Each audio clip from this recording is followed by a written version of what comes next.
নমস্কাৰ কবিতা ক্ৰিয়েশ্যন চেনেলটোলৈ পুনৰবাৰ সকলোকে স্বাগতম জনাইছোঁ।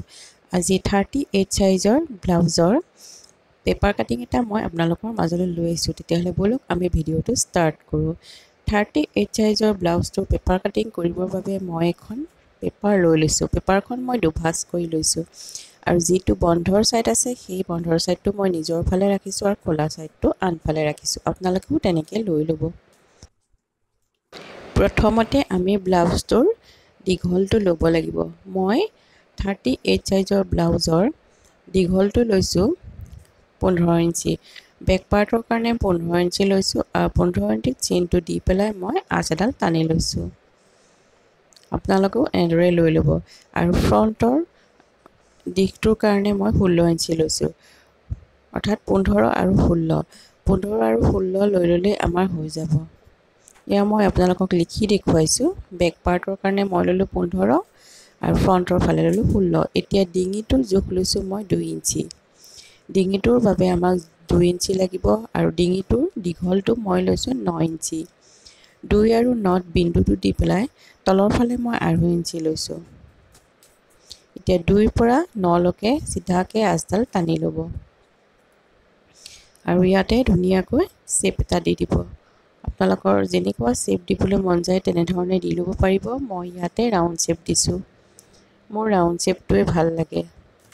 আৰু এতিয়া মই কান্ধটোৰ জোখ লৈছোঁ। কান্ধটোৰ বাবে মই লৈছোঁ 3.5 ইঞ্চি আৰু তলৰ ফালে আৰ্মহোলটোৰ কাৰণে লৈছোঁ মই 6 ইঞ্চি, অৰ্থাৎ ওপৰৰ 3.5ৰ পৰা তলৰ 6লৈকে মই চেইনবোৰ দি পেলাই আঁচবোৰ টানি ল'লোঁ। আপোনালোকে নিশ্চয় বুজিব পাৰিছে।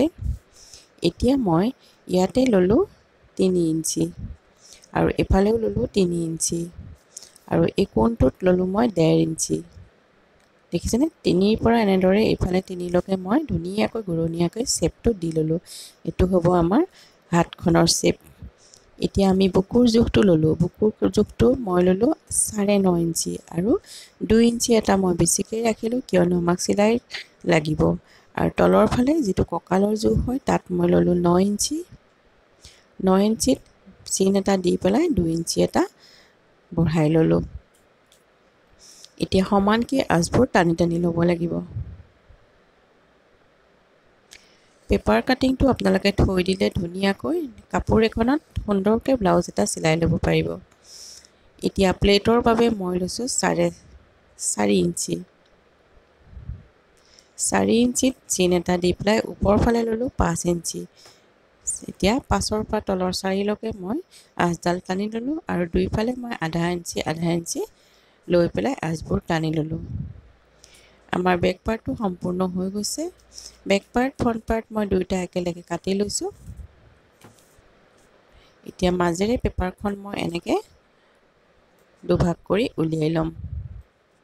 এটা হ'ব আমাৰ বেক পাৰ্ট, আনটো হ'ব আমাৰ ফ্ৰণ্ট পাৰ্ট।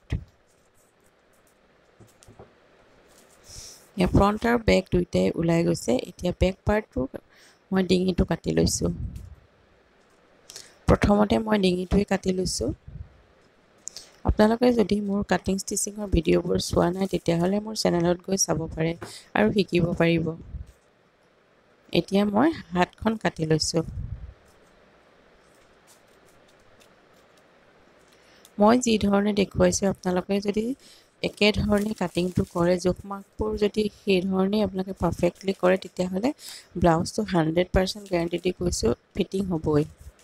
এতিয়া লৈছোঁ মই ফ্ৰণ্ট পাৰ্ট। বেক পাৰ্টটো মই ফ্ৰণ্ট পাৰ্টত এনেকৈ দি ল'লোঁ, কাগজখনত দি ল'লোঁ আৰু যি ধৰণে চিনবোৰ আছে সেই একেধৰণে মই এনেকৈ দি ল'লোঁ। বেলেগকৈ আৰু জোখ মাখ কৰি থাকিব নালাগে। বেক পাৰ্টটো আপোনালোকে আন এখন কাগজত বহুৱাই ল'ব আৰু যি ধৰণে চেইনবোৰ দিয়া আছে সেই ধৰণে চেইনবোৰ দি ল'ব। এতিয়া ইয়াত অলপমান বেলেগ ধৰণে জোখ মাখ কৰিব লাগিব। ডিঙিটোৰ বাবে মই ল'লোঁ 6 ইঞ্চি, অৰ্থাৎ ফ্ৰণ্টৰ ডিঙিটো মই 6 ইঞ্চি ৰাখিছোঁ। 6 ইঞ্চি দি পেলাই ৰাউণ্ড শ্বেপটো দি দিলোঁ।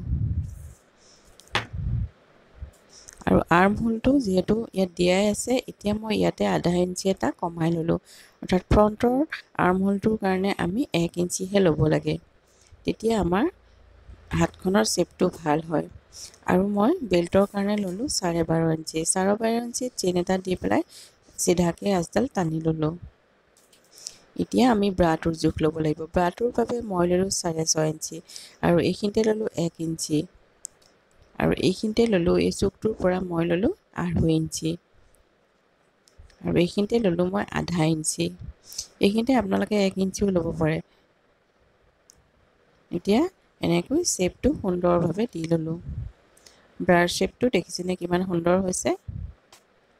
এতিয়া তলৰ ফালেও মই ধুনীয়াকৈ শ্বেপটো দি ল'লোঁ। ইয়াৰ ফ্ৰণ্টৰ আমাৰ পাৰ্টটো প্ৰায় হৈয়ে গৈছে।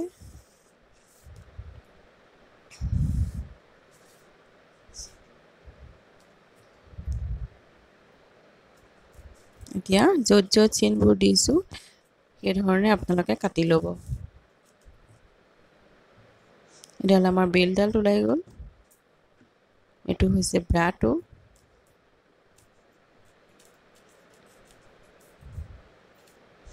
আপোনালোকে যদি মোৰ চেনেলটো এতিয়াও ছাবস্ক্ৰাইব কৰা নাই তেতিয়াহ'লে চেনেলটো ছাবস্ক্ৰাইব কৰি থ'ব আৰু কাটিং আৰু ষ্টিচিঙৰ ভিডিঅ'বোৰ আপোনালোকে শিকিব পাৰিব।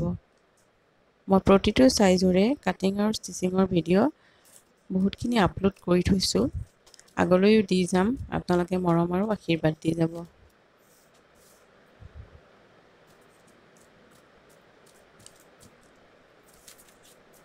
এয়া আমাৰ ড্ৰাফটিংটো কমপ্লিট হৈয়ে গৈছে, কাটিংটো কমপ্লিট হৈ গৈছে।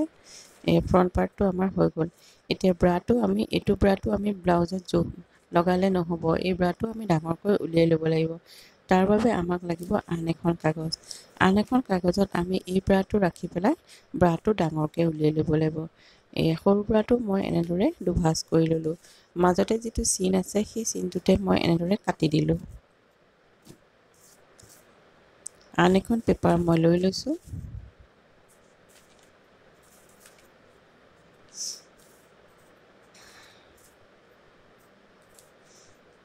আন এখন পেপাৰ লৈ পেলাই যিকেইটা কাটি লৈছোঁ টুকুৰাকেইটা সেইকেইটা অলপ অলপ গেপ ৰাখি মই এনেদৰে যি ধৰণে আছে সেই ধৰণে চিন দি ল'লোঁ।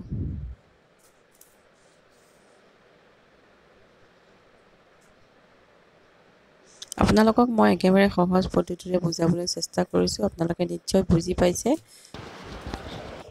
এইখিনিতে মই ল'লোঁ 1/2 ইঞ্চি, এইখিনিতে ল'লোঁ 1/2 ইঞ্চি, তলৰ ফালে ল'লোঁ 1 ইঞ্চি আৰু তলৰ ফালে ল'লোঁ 1 ইঞ্চি। এতিয়া য'ত য'ত আমি চিনবোৰ দিছোঁ আঁচবোৰ মিলাই ল'লে হ'ল। এইখিনিতে আমি মাজৰ পইণ্টটো উলিয়াই পেলাই ঘূৰণীয়াকৈ শ্বেপটো দি ল'ব লাগিব, অৰ্থাৎ ব্ৰাৰ শ্বেপটো আপোনালোকে দি ল'ব। এইখিনিতে একো জোখ মাখ কৰিব নালাগে, তলৰ ফালে অকণমান ঘূৰণীয়াকৈ শ্বেপটো দি ল'লে হৈ যায়। এতিয়া এইখিনিতে ল'লোঁ মই 1 ইঞ্চি, এইফালে ল'লোঁ 1 ইঞ্চি, তলৰ ফালে ল'লোঁ 1.5 ইঞ্চি আৰু এইফালেও মই ল'লোঁ 1.5 ইঞ্চি। চিনবোৰ দি আঁচবোৰ টানি মিলাই ল'লোঁ।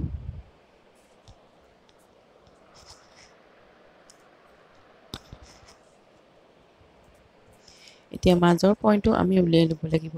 মাজৰ পইণ্টটো উলিয়াই লৈ পেলাই ইয়াতে চিন এটা দি ল'লোঁ। এইখিনিৰ পৰা ওপৰলৈ দিলোঁ 3 ইঞ্চি আৰু দুইফালে 1-1 ইঞ্চি লৈ আমি আঁচ টানি ল'লোঁ। এয়া আমাৰ সম্পূৰ্ণ ব্ৰাটোৰ ড্ৰাফটিংটো হৈ গৈছে। এতিয়া মই কাটি দেখুৱাম।